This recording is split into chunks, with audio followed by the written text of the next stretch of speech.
Bonjour, chers massaristes.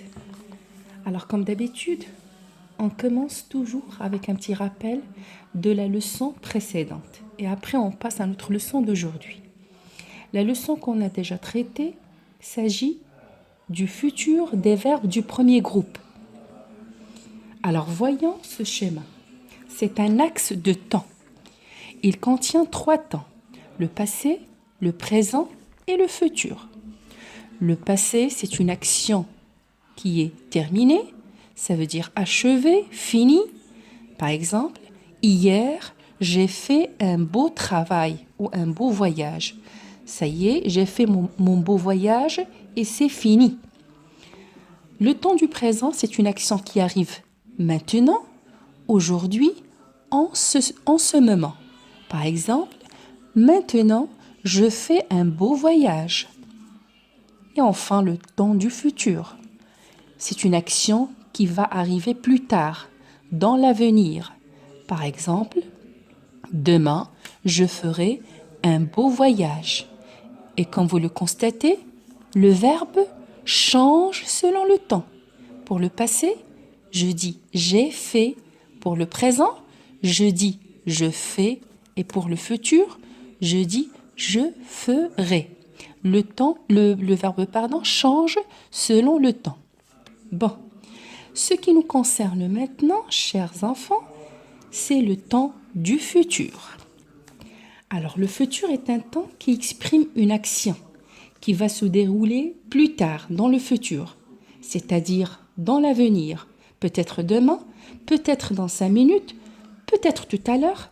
L'essentiel, c'est que c'est une action qui ne s'est pas encore passée, mais qui va se passer dans quelque temps.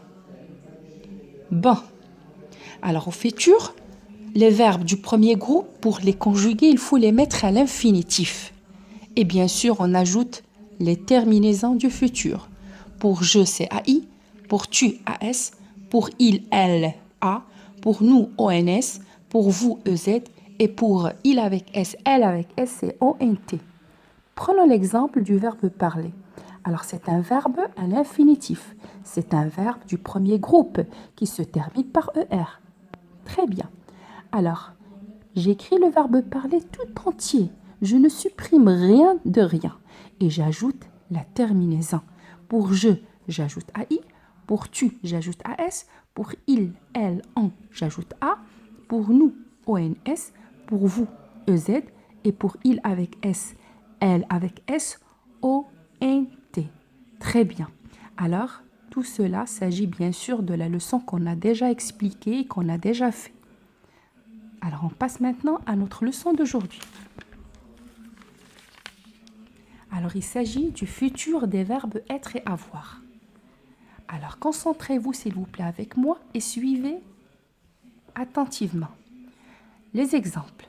Plus tard, je serai magicien et j'aurai un chapeau magique. Deuxième phrase. Tu seras astronaute et tu auras une fusée. Troisième phrase. Il sera pilote et il aura une voiture de course. Quatrième phrase. Nous serons pompiers et nous aurons un camion rouge. Cinquième phrase. Vous serez marin et vous aurez un joli voilier. La sixième phrase ou la dernière phrase. Ils seront clowns et ils auront des habits rigolos. Bon, alors, pour conjuguer les verbes être et avoir au futur.